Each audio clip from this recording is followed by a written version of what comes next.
Hello students, this is Hetal Bhandari from HR Institute of Studies. Today we are going to start with the qualitative characteristics of accounting information of chapter 1 accounts of standard 11.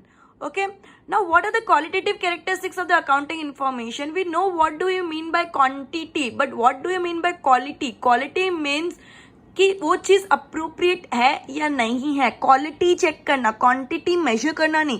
Quality को major नहीं कर सकते. Quality क्या चीज़ होती है कि ये characteristics, qualitative characteristics trust पैदा कर सकती है. जो भी अकाउंटिंग इन्फॉर्मेशन है वो खाली ओनर्स या अकाउंट प्रिपेयरर्स के लिए ही नहीं है, वो बाहर की जो पार्टीज है जो अपने बिजनेस में इन्वेस्ट करती है उनके लिए भी बहुत इंपॉर्टेंट है. बिकॉज वो अपना अकाउंटिंग इन्फॉर्मेशन देख के ही जज करेगी कि वेदर ये बिजनेस के अंदर अपना पैसा डालना चाहिए या नहीं डालना चाहिए. सो क्वालिटेटिव कैरेक्टरिस्टिक्स इसके लिए बहुत बड़ा इंपॉर्टेंट रोल प्ले करता है. वो लोग क्वालिटेटिव कैरेक्टरिस्टिक्स को ही देख के अपना ट्रस्ट बिजनेस के अंदर करेंगे. ठीक है, क्वालिटेटिव कैरेक्टरिस्टिक्स कौन कौन सी होती है? जैसे कि रिलायबिलिटी, रिलेवेंस, अंडरस्टैंडेबिलिटी एंड कंपैरेटिबिलिटी. अब कोई भी इंपॉर्टेंट डिसीजन, रिलेवेंट डिसीजन अगर कोई इन्वेस्टर को लेना है तो वो ये सब चीजें पहले देखेगी. अब रिलायबिलिटी क्या होता है? The first qualitative feature of accounting is reliability. Reliability क्या होता है कि यूजर्स जो है वो तुम्हारे अकाउंट्स देख के समझ पाए कि जो है वो सच है, जो है वो सच है. रिलायबल मतलब सच है, जो भी लिखा है वो सच इंफॉर्मेशन है, इसके अंदर कुछ भी फ्रॉड इंक्लूडेड नहीं है, एररलेस है. तो रिलायबिलिटी मतलब क्या होता है? जो है वो ट्रूथफुल इंफॉर्मेशन है, ट्रस्टवर्दी इंफॉर्मेशन है, कुछ भी इसके अंदर एरर या फ्रॉड इंक्लूडेड नहीं है. ठीक है. The users of the information believe that the prepared information represents real picture. The task of the information prepare is to sustain the trust of the user. जो भी ये अकाउंटिंग इंफॉर्मेशन रिकॉर्ड कर रहा है उसको कैसे भी करके जो यूजर है, मतलब जो इस चीज को देख के जज करने वाला है, उनका ट्रस्ट कैसे भी करके ले. ठीक है, सस्टेन करे. The prepared information has to be completely errorless. मैंने पहले ही बोला कि जितनी भी इंफॉर्मेशन है वो सब एररलेस, फ्रॉडलेस होनी चाहिए. There should not be inclusion of opinion और ऑफ एन अकाउंटेंट और अदर पार्टी. इसके अंदर ओपिनियन नहीं चलता है. जो जैसे rules and regulation, rules and principles को ही फॉलो करना कंपल्सरी है. ऐसा नहीं कि अकाउंटेंट का ओपिनियन था कि इसको ऐसे कर दो. ओपिनियंस पे वर्क नहीं करता accounting information, rules and principles पे वर्क करता है. Okay. If rules and principles are fully followed, the prepared information will automatically disclose trustworthy presentation. मैंने क्या बोला कि रूल्स और प्रिंसिपल्स अगर पूरी तरह फॉलो करते तो ऑटोमेटिकली ये माना जाता है कि अकाउंटिंग इन्फॉर्मेशन ट्रस्टवर्दी है.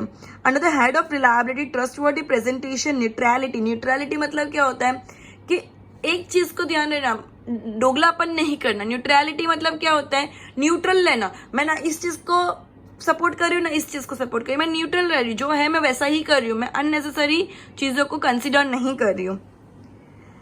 Neutrality and full disclosure of are included as sub characteristics. Full disclosure मतलब क्या होता है? जो है वो सब कुछ बता देना, जो है वो सब. Disclosure, disclosure is accounting word जो तुमने आज तक इतना नहीं सुना होगा. डिस्क्लोजर मतलब क्या होता है? जो है वो बता देना, डिस्क्लोज कर देना. मैंने ये इन्फॉर्मेशन डिस्क्लोज कर दी सबके सामने, मैंने सबको ये इन्फॉर्मेशन बता दी. डिस्क्लोजर मतलब क्या होता है? बता देना. क्लियर है? तभी अपन ने रिलायबिलिटी पढ़ा. रिलायबिलिटी मतलब क्या? कितने सच्चा इन्फॉर्मेशन है, कैसे यूजर्स उसको उसके ऊपर ट्रस्ट कर सकता है, उसके अंदर एक भी कोई फ्रॉड या एरर नहीं होता, ये किसी ओपिनियन पे बेस्ड नहीं होता है, रूल्स एंड प्रिंसिपल्स पे बेस्ड होता है. क्लियर है इतना? Now relevance.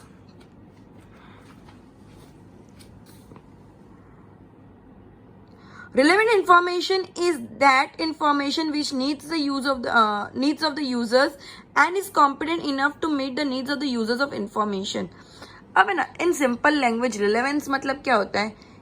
कितनी जरूरी इंफॉर्मेशन जो चाहिए वो है कि नहीं. रिलेवेंट मतलब जरूरी इंफॉर्मेशन जो भी हो. ऐसा नहीं कि साइड की सब बातें लिख दे लेकिन जो मेन है वो तो लिखा ही नहीं, जो मेन है इन्फॉर्मेशन है वो तो रिकॉर्ड किया ही नहीं. सो रिलेवेंट मतलब क्या होता है? कितनी जरूर, सब जितनी भी यूजर्स के लिए जरूरी है, जो भी उसको यूज कर रहा है इन्फॉर्मेशन के लिए, उसको जो जो इन्फॉर्मेशन चाहिए, क्या वो सब इन्फॉर्मेशन उसके अंदर रिकॉर्डेड है, उसको बोलते हैं रिलेवेंस. क्या उसके पास डिसीजंस, प्रेजेंट डिसीजंस और फ्यूचर डिसीजंस उसके अंदर दिख रहे हैं, उसको बोलते हैं रिलेवेंस. ठीक है. Relevant information is that information which meets the needs of the users वो यूजर की नीड मीट करता है एंड इज कॉम्पिटेंट इनफ, मतलब is capable enough to meet the needs of the users of information. Relevance is that kind of characteristics which assist the users to take decisions based on this information. इस decisions, वो अपने decision इस information के base पे लेगा. जो भी उसको इंफॉर्मेशन मिल रही है तो वो इंफॉर्मेशन के बेसिस पे अपना डिसीजन लेगा, क्या उसको इन्वेस्ट करना चाहिए, कितना इन्वेस्ट करना चाहिए. ठीक है. The information prepared or presented by the accountant had been such kind on the basis of which the investor can decide whether his past decisions were appropriate or not. क्या उसके पुराने डिसीजन सही थे कि नहीं, प्रेजेंट डिसीजन सही है कि नहीं, और क्या उसने जो फ्यूचर डिसीजन लिए वो सही है कि नहीं. ठीक है. तो ये पास्ट, प्रेजेंट और फ्यूचर डिसीजन के कंटेक्स्ट में relevant information users of the accounting information के लिए रिलेवेंट इंफॉर्मेशन प्रिपेयर की गई है कि नहीं, इंक्लूड की गई है कि नहीं. ठीक है. अंडरस्टैंडेबिलिटी मतलब क्या है कि चलो ये जो भी इंफॉर्मेशन, अकाउंटिंग इंफॉर्मेशन है, आगे वाला जो यूजर है वो अंडरस्टैंड कर पा रहा है, वो इजी टर्म में होना चाहिए, रूल्स एंड रेगुलेशन के हिसाब से होना चाहिए, कोई भी इंसान इजीली अंडरस्टैंड. और अगेन जो इंसान यूजर है उसको भी इस चीज का नॉलेज होना चाहिए प्रॉपर अंडरस्टैंडिंग के लिए. दोनों तरफ से फुलफिलमेंट होनी चाहिए रिक्वायरमेंट की. जैसे जो इंसान बना रहा है उसको भी ये चीज का ध्यान रहना चाहिए कि आगे वाला इंसान समझ सके, एंड जो इंसान समझने के लिए बैठा है उसको भी इस चीज की नॉलेज होनी चाहिए समझने के लिए. ठीक है. इजी है. In addition to relevance the presented information should be of that kind which can be easily understood and interpreted by the information user. मैंने क्या बोला, जो भी यूजर है, इंफॉर्मेशन का जो भी यूजर है वो इजीली इस चीज को इंटरप्रिट करे, समझ पाए, अंडरस्टैंड कर पाए, इंटरप्रिट कर पाए. इंटरप्रिट मतलब उस चीज का इंटरप्रिट करना. अपन ऐसा बोलते हैं ना कि इस चीज को पढ़ के मैं ये सोच रहा हूं, मतलब मैं कोई भी स्टेटमेंट पढ़ूँ, अगर मैं बोलूँ कि यूजर्स, मेरे अकॉर्डिंग यूजर्स के जो इन्फॉर्मेशन यूज कर, मैं इंटरप्रिट क्या कर रही हूँ कि मेरे अकॉर्डिंग वो चीज वो है, मतलब इंटरप्रिट करना, उस चीज को समझना. ठीक है. कंक्लूड करना उसको. Understandability means provided information should have clear meaning. At the same time, plain knowledge of the business activity and accounting is expected from the users of the information. मैंने क्या बोला, at the same time users को भी knowledge होनी चाहिए accounting की. ऐसा नहीं है कोई भी थर्ड पर्सन आके बैठ गया जिसको कुछ अकाउंटिंग के बारे में एबीसी भी नहीं पता. ठीक है. यूजर जो है उसको भी अकाउंटिंग की इंफॉर्मेशन का नॉलेज होना चाहिए. Accounting has its own terminologies, rules and principles. If information user is not acquainted with this, मतलब अगर information user को ये सब knowledge नहीं है, he will not be able to understand presented informations easily. और अगर उसको knowledge नहीं है तो वो presented information easily नहीं समझ पाएगा. In brief, information presented in account should have the quality of understandability. जो यूजर ने अकाउंट बनाया है उसके अंदर अंडरस्टैंडेबिलिटी की क्वालिटी तो होनी चाहिए, लेकिन आगे वाले में वो अंडरस्टैंड करने के लिए नॉलेज भी होना चाहिए. ठीक है. The user should also have the knowledge of the expected content. कुछ हद तक उसको नॉलेज भी होना चाहिए तो ही वो समझ पाएगा. कितना भी अच्छे से अकाउंट बनाए लेकिन आगे वाले में नॉलेज ही नहीं है तो वो नहीं समझ पाएगा. ठीक है. कंपैरेटिबिलिटी मतलब क्या कि दो पीरियड का जो अकाउंटिंग है वो इजीली कंपेयर कर सके. अकाउंटिंग ऐसे बनाना चाहिए, मतलब सेम रूल्स एंड रेगुलेशन से बनाना चाहिए ताकि दो पीरियड का इजीली कंपैरिजन हो सके. ठीक है. अगर दो पीरियड का इजीली कंपैरिजन हो सकता है तो ही तो यूजर दोनों पीरियड का कंपेयर करेगा एंड देखेगा कि लास्ट ईयर से ये साल प्रॉफिट एक्स्ट्रा हो रहा है, नहीं हो रहा है, बिजनेस कितना गेन कर रहा है, बिजनेस कितना इकोनॉमिकली आगे बढ़ रहा है. ठीक है. तो कंपैरेटिबिलिटी बहुत जरूरी है. तो कंपैरेटिबिलिटी होने के लिए जो अकाउंटिंग इन्फॉर्मेशन है वो उस लायक होना चाहिए कि लास्ट ईयर और ये साल अपन कंपेयर कर सके इन्फॉर्मेशन को. ठीक है. Another qualitative characteristics of accounting is comparability. Accounting information should be present and prepared in such a manner that where user can undertake comparison of probability and economic solvency of two periods. Due to quality of comparability, users take their decisions by undertaking the comparison of results of two different periods. जो मैं already बोल चुकी. In case of company accounts, it includes information of previous year and current year for income statement. अब है ना company accounts के अंदर ये सब तुमको बाद में डिटेल में आएगा. उसके अंदर है ना तुमको इनकम स्टेटमेंट बनाने के लिए भी 2 साल के पीरियड का अकाउंट्स चाहिए. ठीक है. Balance sheet and cash flow statement, ये सब टर्म्स आएंगे आगे, तब मैं एक्सप्लेन करूंगी डिटेल के अंदर, बिकॉज इतने छोटे टर्म नहीं है कि मैं 1 मिनट में एक्सप्लेन कर दूं. ये बहुत डिटेलिंग टर्म है. जब तक वो पूरा डिटेल नहीं दूंगी, और इधर इतना रिलेवेंस नहीं है वो डिटेल का. ठीक है. Here the comparison of the accounting information of two different period is made. ठीक है. अभी तक अपन ने क्या पढ़ा, qualitative characteristics of the accounting information, that is reliability, मतलब सच होने चाहिए, कोई भी एरर या फ्रॉड नहीं होना चाहिए इंक्लूड। रिलेवेंट मतलब जो जरूरी इन्फॉर्मेशन है वो कवर हो जानी चाहिए। Understandability, user of the accounting information में नॉलेज होनी चाहिए कि वो उस अकाउंट्स को समझ पाए, एंड जो बना रहा है प्रिपेयर ऑफ अकाउंट को भी उस चीज तरीके से बनाना चाहिए कि आगे वाला उस अकाउंट्स को समझ सके, कंपेरेटिव 2 पीरियड के अकाउंट्स को इजीली कंपेयर कर सके। मतलब अगर fully correct and useful information चाहिए तो ये चारों कैरेक्टरिस्टिक्स नेसेसरी है। अभी तक अपन ने qualitative characteristics of accounting information पढ़ा। अब अपन पढ़ेंगे कौन कौन अपनी अकाउंटिंग इन्फॉर्मेशन, अभी तक मैंने इतनी बार यूजर्स वर्ड यूज किया कि यूजर्स ये करेंगे, यूजर्स ये देखेंगे, बट ये यूजर्स है कौन? ठीक है, यूजर्स ऑफ अकाउंटिंग इन्फॉर्मेशन कौन है?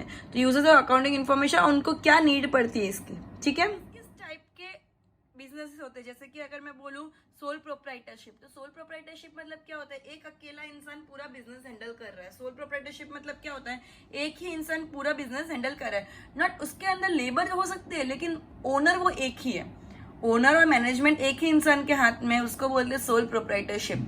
पार्टनरशिप फर्म मतलब क्या होता है, एक से ज्यादा लोग, मतलब 2 या 2 से ज्यादा लोग एक बिजनेस कंटिन्यू कर रहे हैं, 2 या 2 से ज्यादा लोग एक बिजनेस कंटिन्यू कर रहे हैं एंड वो सब ओनर्स माने जाते हैं बिजनेस के, उसको बोलते हैं पार्टनरशिप फर्म।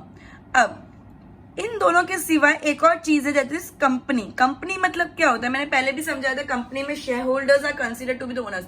अपन ने शेयर मार्केट पर सुना है, शेयर मार्केट में तो शेयर्स खरीदते हैं, तो शेयर्स ये कंपनी का शेयर खरीदा, कंपनी प्राइवेट लिमिटेड, ये सब वर्ड सुने होंगे। तो ये क्या होती है, कंपनीज होती है। जो भी प्राइवेट लिमिटेड ऐसा वर्ड यूज किया हो तो वो क्या होता है, लिमिटेड, प्राइवेट लिमिटेड, ये सब वर्ड्स वाले क्या होते हैं, कंपनीज होती है। कंपनीज के अंदर क्या होता है, एक ही इंसान पूरी कंपनी नहीं संभाल रहा होता है। कंपनी के अंदर मैनेजमेंट किसी, जैसे सोल प्रोप्राइटर और पार्टनरशिप फर्म में क्या होता है, ओनर भी वही लोग होते हैं, मैनेज भी वही लोग करते हैं। लेकिन कंपनी के केस में क्या होता है, जो ओनर्स होते हैं वो शेयर होल्डर्स होते हैं, जिस जिस लोगों ने कंपनी के शेयर्स खरीदे होते हैं वो होते हैं ओनर्स ऑफ द कंपनी। लेकिन जो बोर्ड ऑफ डायरेक्टर्स, ये वर्ड तुमने पहले भी सुना होगा, बोर्ड ऑफ डायरेक्टर्स मतलब एक टीम बनाई जाती है जो कंपनी को मैनेज करती है, जो कंपनी के अकाउंट्स मेंटेन करती है, जो कंपनी के डिसीजंस लेती है, तो इसको बोलते हैं बोर्ड ऑफ डायरेक्टर्स। तो मैनेजमेंट होता है बोर्ड ऑफ डायरेक्टर्स के हाथ में और ओनरशिप होती है शेयर होल्डर्स के हाथ में। ये बहुत इंपॉर्टेंट कंसेप्ट है कंपनी के केस में, ओनरशिप होती है शेयर होल्डर्स के हाथ में और मैनेजमेंट होता है बोर्ड ऑफ डायरेक्टर्स के हाथ में, ठीक है। तो बोर्ड ऑफ डायरेक्टर्स के हाथ में जब मैनेजमेंट होता है तो ऑब्वियसली कंपनी के केस में जो भी इंफॉर्मेशन है वो सबको पता चलनी चाहिए। इन्वेस्टर्स अलग होता है, ओनर्स अलग होता है, तो कंपनी के केस में जो पैसा आएगा बिजनेस करने के लिए वो बोर्ड ऑफ डायरेक्टर्स नहीं डालेंगे जो मैनेज कर रहे हैं एक्चुअली, ठीक है। तो वो सब डालने के लिए जो पर्टिकुलर यूजर्स होंगे अकाउंटिंग इन्फॉर्मेशन के, तो ये लोग अकाउंट्स देखेंगे कि प्रॉपर्ली चल रहा है कि नहीं चल रहा, तो लिस्ट ऑफ लोग होंगे जिनको इनसे फर्क पड़ता है, वो लिस्ट ऑफ लोग अपन अभी पढ़ेंगे, ठीक है। अब सबसे पहले मैं पढ़ूंगी मैनेजमेंट। मैनेजमेंट क्या होता है, कंपनी के केस में शेयर होल्डर्स ओनर्स होते हैं, बोर्ड ऑफ डायरेक्टर्स मैनेज करते हैं, मैंने ऑलरेडी ये समझा दिया पहले ही point.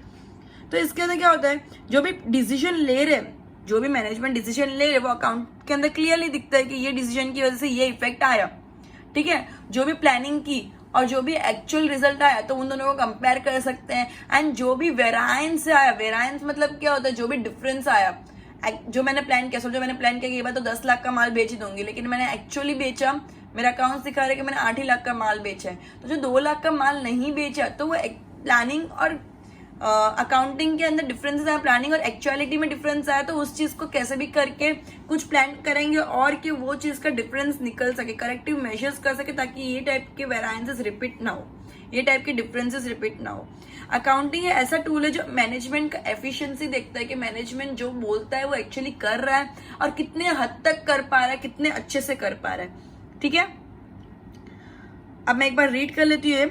In the company form, shareholders are treated as the owners and the board of directors undertakes management. The effect of the policy decision made by them is reflected in the accounts. Whether they have achieved determined goals or not, that information can be obtained from accounts. Their function is to achieve predetermined goals through planning and control. They identify the variances by comparing the planned estimates with the actual results and they take corrective measures to avoid repetitions of this kind of variances. Accounting is the best tool to measure the efficiency of management. Management can be classified as internal users, thus accounts are very important for management. ठीक है, इतना समझ आ गया. क्योंकि management board of directors के हाथ में होता है एंड ओनर शेयर होल्डर्स होते हैं, इसकी वजह से मैनेजमेंट कितना इफेक्टिवली काम कर रहा है वो अकाउंट से पता चल जाएगा. ठीक है, शेयर होल्डर्स मैंने पहले ही बोला, जो ओनर्स होते हैं वो शेयर होल्डर्स होते हैं. ठीक है, तो as per the legal provisions के हिसाब से मैनेजमेंट मतलब बोर्ड ऑफ डायरेक्टर को शेयर होल्डर्स को अकाउंट्स की कॉपी भेजनी पड़ती है एंड शेयर होल्डर्स की भी ड्यूटी है कि वो अकाउंट्स की कॉपी कंपनी से ले. ठीक है, as per the legal provisions, management has to send the certified copies of accounts to all the shareholders in prescribed time limit. It is a right of the shareholders to obtain a copy of accounts and at the same time it is a duty of the company. Share holders का तो right है ही कि वो इस जो copy है certified copy accounts की वो लाए एंड ड्यूटी भी है कंपनी की वो सामने से भेज भी दे शेयर होल्डर्स को. शेयर होल्डर का राइट है कि वो मांग सकता है, कंपनी की ड्यूटी है कि उसको देना ही पड़ेगा. ठीक है, shareholders analyze published financial and non-financial information and undertake review of decision for the investment in the company. अब वो लोग इन्वेस्टमेंट कर रहे हैं ना, शेयर्स खरीदे मतलब शेयर्स के अंदर उसने इन्वेस्ट किया है, तो क्या मेरे इन्वेस्टमेंट वो डिसीजन जो ले रहे मैनेजमेंट उसके लिए अप्रोप्रिएट है, क्या ये सही है, मैं इन्वेस्ट कर रहा हूँ, क्या मेरा पैसा फालतू तो नहीं जा रहा है. They can learn about the development and forecast the future of the company. वो लोग कितना कंपनी डेवलप कर रही है एंड कंपनी ने फ्यूचर के लिए क्या क्या सोच रखा है वो देख सकते हैं. They make decision either to dispose of और to retain the shares of the company on the basis of this information. क्या मुझे शेयर्स रखने हैं, कंटिन्यू करने के, मैं शेयर्स वापस बेच दूं, कोई मतलब के नहीं है, फालतू कंपनी लॉस में ही जाने वाली है. ठीक है, they make Now companies have started to send accounts through email for environmental protection. आजकल कंपनीज ने अकाउंट पहले तो रिटर्न फॉर्म में होता था लेकिन आजकल ईमेल में भेजना शुरू कर दिया ताकि इतने पेपर्स वेस्ट ना हो एनवायरमेंट की सेफ्टी के लिए. ठीक है, तो तुमको ये शेयर होल्डर्स कौन होते हैं वो समझ आए. वो ओनर्स होते हैं जिनका अकाउंट्स के ऊपर पूरा हक होता है कि वो कंपनी से अपनी कॉपी ले सके और कंपनी की भी ड्यूटी है कि उनको कॉपी दे. ठीक है, अब शेयर होल्डर्स उस कॉपीज के बेस पे देख सकते हैं कि कितना अच्छे से प्रोग्रेस कर रहा है कंपनी या नहीं, या उसको अपने शेयर्स रखने चाहिए या बेच देने चाहिए, आगे कंटिन्यू नहीं करने चाहिए, ये सब इंपॉर्टेंट डिसीजंस ले सकते हैं. ठीक है, based on the accounting information provided to them. अब पोटेंशियल शेयर होल्डर्स क्या होते हैं. This category of shareholders desire to buy shares of the company after investing in the company to decide whether they will have expected return और not. They use accounting information of the company. क्या बोला है, this category of the shareholders desire to buy shares of the company. ये company को बता रही है कि हम चाहते हैं तुम्हारे शेयर्स खरीदना, अभी तक खरीदे नहीं है. पोटेंशियल शेयर होल्डर्स मतलब क्या होता है, अपन बोलते हैं ना पेंडिंग इंक्वायरीज, समझ आया, ये एक पेंडिंग इंक्वायरीज जैसा हो गया कि हम ये कंपनी के शेयर्स खरीदना चाहते हैं लेकिन खरीदे नहीं है अभी तक. ठीक है, अपना ओपिनियन बता रहे कि हम खरीदना चाहते, तो हमको बताओ कि तुम्हारे शेयर्स में इन्वेस्टमेंट करने लायक है या नहीं है, क्या तुम्हारा एक्सपेक्टेड रिटर्न कितना होगा अराउंड, मतलब ताकि हम लोग इन्वेस्ट करें, ऐसा नहीं कि हमारा पैसा डूब जाए. समझ आया. तो this category of share holder desires मतलब चाहते हैं टू बाय शेयर्स, अभी तक लिए नहीं of the company, after investing in the company to decide whether they will have expected return or not, they use accounting information of the company. जैसे वो invest करना शुरू करेंगे तो तुरंत देखेंगे कि क्या उनके अकाउंट बराबर है या नहीं, ताकि वो उनका इन्वेस्टमेंट वेस्ट ना चला जाए. ठीक है, इधर तक क्लियर हो गया. अब आएगा क्रेडिटर्स. क्रेडिटर्स कौन होते हैं, मैंने क्रेडिटर्स का मतलब पहले भी समझाया था. अपन परचेस या सेल करते कैश या क्रेडिट बेस पे. कैश मतलब क्या, तुरंत गुड्स मिले अपन को, गुड्स मतलब जो भी अपन सामान ले रहे हैं बेचने के लिए, अपन कुछ ना कुछ तो परचेस करेंगे. अपन वो परचेस करते तो अपन पूरा कैश देते हैं या फिर अपन बोलते हैं मैं फ्यूचर डेट पे दे दूंगा, क्योंकि आजकल बिजनेस आधा क्रेडिट बेसिस पे ही होता है, पूरा कैश एक साथ अवेलेबल नहीं होता है. तो कंपनी क्या करती है कि क्रेडिटर्स मतलब क्या, उनसे गुड्स तो ले लेती है, उनसे सामान तो ले लेती है बेचने के लिए, परचेस कर लेती है, बट 3 महीने 4 महीने के बाद पेमेंट करती है.